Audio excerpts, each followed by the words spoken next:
오늘 우리에게 주시는 하나님 말씀은 창세기 21장 8절부터 21절까지 말씀입니다. 아이가 자라매 젖을 떼고 이삭이 젖을 떼는 날에 아브라함이 큰 잔치를 베풀었더라. 사라가 본즉 아브라함의 아들 애굽 여인 하갈의 아들이 이삭을 놀리는지라. 그가 아브라함에게 이르되 이 여종과 그 아들을 내쫓으라. 이 종의 아들은 내 아들 이삭과 함께 기업을 얻지 못하리라 하므로 아브라함이 그의 아들로 말미암아 그 일이 매우 근심이 되었더니 하나님이 아브라함에게 이르시되 내 아이나 내 여종으로 말미암아 근심하지 말고 사라가 내게 이른 말을 다 들으라. 이삭에게서 나는 자라야 내 씨라 부를 것임이니라. 그러나 여종의 아들도 내 씨니 내가 그로 한 민족을 이루게 하리라 하신지라. 아브라함이 아침에 일찍 일어나 떡과 물 한 가죽 부대를 가져다가 하갈의 어깨에 메어주고 그 아이를 데리고 가게 하니 하갈이 나가서 브엘세바 광야에서 방황하더니 가죽 부대의 물이 떨어진지라.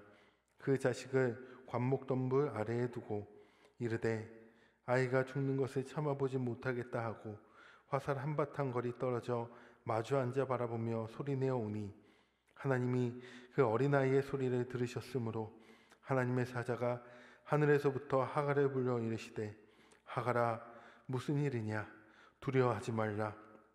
하나님이 저기 있는 아이의 소리를 들으셨나니 일어나 아이를 일으켜 내 손으로 붙들라.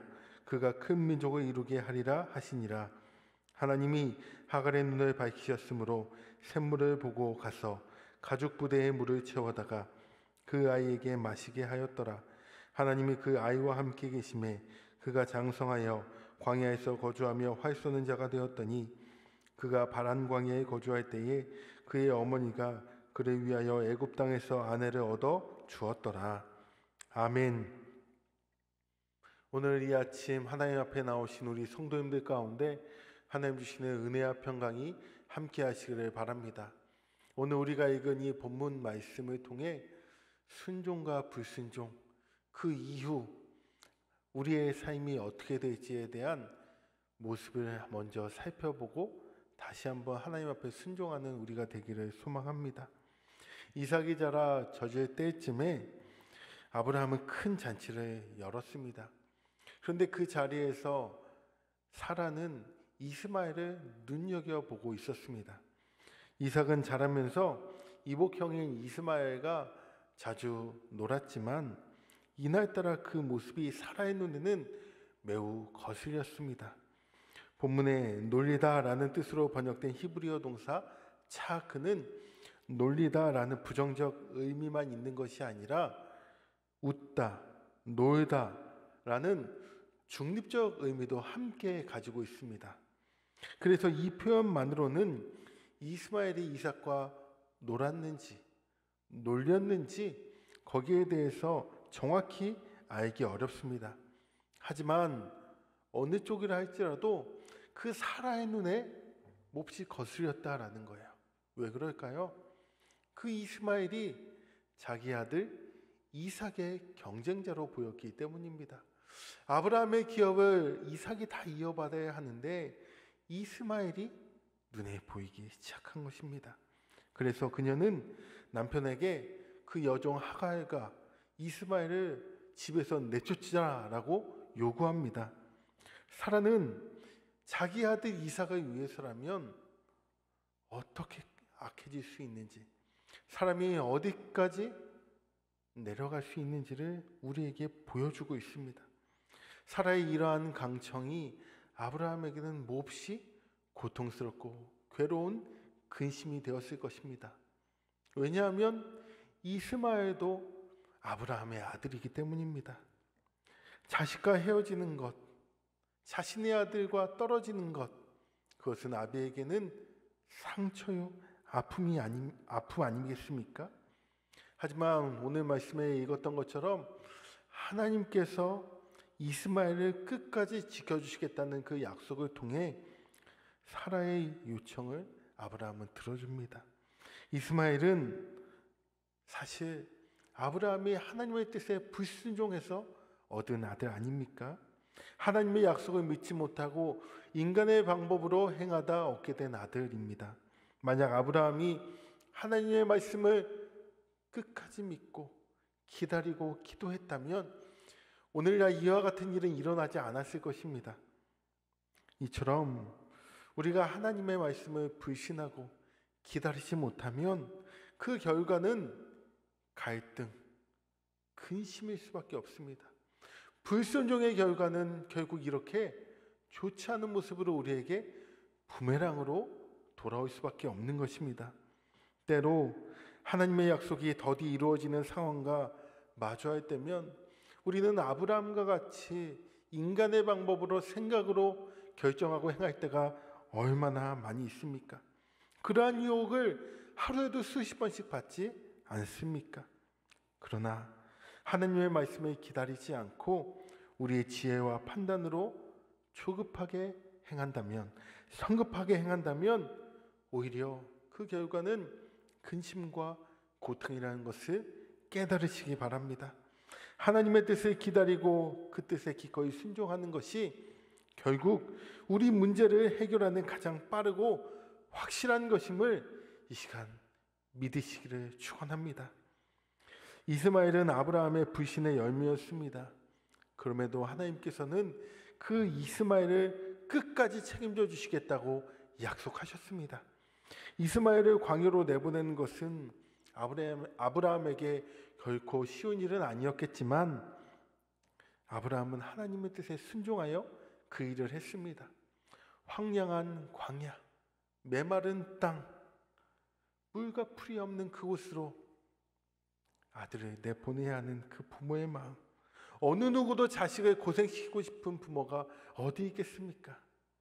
게다가 아브라함은 오랜 광야 생활을 하며 광야의 삶의 어려움을 너무도 잘 알고 있는 사람입니다. 나와 같은 고생을 하게 하지 않으려 하는 것이 부모의 심정 아니겠습니까? 하지만 아브라함은 이스마엘에 대한 하나님의 약속을 믿고 이제는 하나님의 뜻에 순종해서 그를 광야로 내보냈습니다. 그가 예전과 같이 인간의 생각과 방법으로 이스마엘을 위하여서 그 일을 행했다면 그 결과는 나중에 결국 근심과 고통으로 다가왔을 것입니다. 그러나 아브라함은 이제는 하나님을 온전히 믿고 그 뜻에 순종하게 됩니다.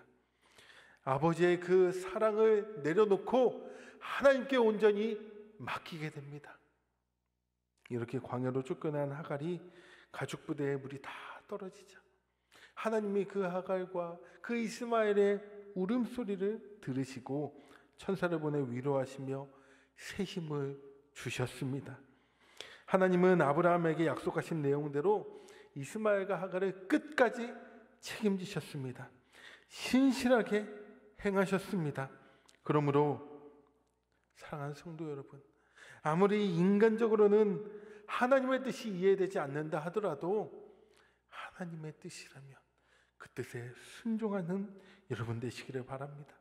과거 여리고성을 무너뜨렸던 일, 이스라엘 백성들이 요단강을 건넜던 일, 다 순종 때문에 가능했던 일입니다. 하나님의 말씀이 이해되지 않더라도 먼저 순종하시기 바랍니다. 그러면 하나님이 약속하신 평강과 은혜를 경험할 수 있을 것입니다. 여기에 있는 대부분의 우리 성도님들은 부모님이시기 때문에 자녀를 향한 그 사랑이 누구보다 크실 것입니다.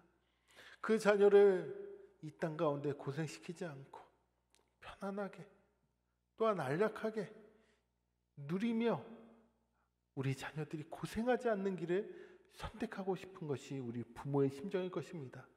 그러나 그것이 하나님이 원하시는 뜻이 아니라면 우리의 뜻을 내려놓을 수 있어야 합니다. 하나님은 우리에게 참된 평안과 안식을 주시는 유일한 분이시기 때문입니다. 우리가 가진 불완전한 지혜와 경험으로 하나님보다 앞서 나가려고 한다면, 그로 말미암아 불순종을 선택한다면 평강은 깨어지고 우리의 삶의 근심과 고통 고통이 따를 것입니다. 반대로 하나님의 뜻에 기꺼이 순종한다면 우리는 평안을 누릴 뿐만 아니라 신실하신 하나님께서 나를 이렇게 도우시고 이끄셨던 것처럼 우리의 자녀를, 또한 우리의 주변에 우리의 기도의 제목들을 신실하게 지켜주실 것입니다. 그러므로 이 시간 이 말씀을 기억하며 끝까지 하나님 말씀 붙잡고 순종하는 신촌의 모든 성도님들 되시기를 주의 이름으로 축원합니다. 기도하겠습니다. 우리 이 시간 기도할 때에 우리의 불순종을 회개하며 하나님 앞에, 하나님의 말씀 앞에 순종하며 나아가겠노라고 기도합시다. 아브라함이 자식을 향한 그 사랑까지도 내려놓고 하나님의 뜻에 순종하여 나아갔을 때 신실하신 하나님께서 그 아들을 지키시고 인도하시고 그 아들을 지켜주셨던 것처럼 이 시간 우리의 자녀들, 우리의 가정, 우리의 주변에 지켜야 할 것들 하나님께 다 맡기고 온전히 기도하며 나아가시기를 이 시간 축원합니다. 우리 시간 주여 한번 부르짖고 오늘 말씀 붙잡고 간절히 기도하겠습니다. 주여, 하나님 아버지, 이 시간 불순종의 아브라함의 그 모습이 결국에 근심과 고통으로 돌아왔던 것을 우리가 함께 살펴보았습니다. 우리의 삶에도 그러한 경험들이 얼마나 많이 있습니까? 그럼에도 불구하고 우리는 하나님의 뜻을 따르기보다 내 판단과 내 경험과 내 불완전한 지혜에 의지하여 불순종을 선택했던 적이 너무 많이 있고 지금도 그러고 있습니다. 이해할 수 없더라도 하나님의 뜻이라면 먼저 순종할 수 있는 믿음을 허락하여 주옵소서. 그때 참된 평안과 신실하신 하나님의 놀라운 인도하심을 경험하는 은혜의 간증이 있게 하여 주시옵소서. 하나님, 특별히 우리의 자녀들을 지켜주옵소서. 우리의 힘으로 할 수 없습니다. 내 힘으로 어떻게 할 수가 없습니다. 주에게 온전히 맡겨 드리오니 주님의 방법으로, 주님의 뜻대로, 주님께서 계획하신 대로 우리의 자녀를 사용하시고 이끌어 주시옵소서. 하나님 아버지, 이제 명절이 시작됩니다. 이 명절 기간 동안 우리의 가족이 예수 안에 하나 될 수 있도록 은혜 베풀어 주시오며 하나님 사랑이 풍성히 넘치는 추석 명절이 될 수 있도록 축복하여 주시옵소서. 이제는 우리 주 예수 그리스도의 은혜와 하나님의 사랑하심과 성령님의 교통하심이 하나님의 말씀에 순종하여 그의 뜻대로 살기로 결단한, 온전히 맡겨드리고 신실하신 하나님을 기다리기로 결단한 신촌의 모든 성도들과 우리의 자녀, 가족들 위해 이제로부터 영원토록 함께 하시기를 간절히 축원하옵나이다. 아멘.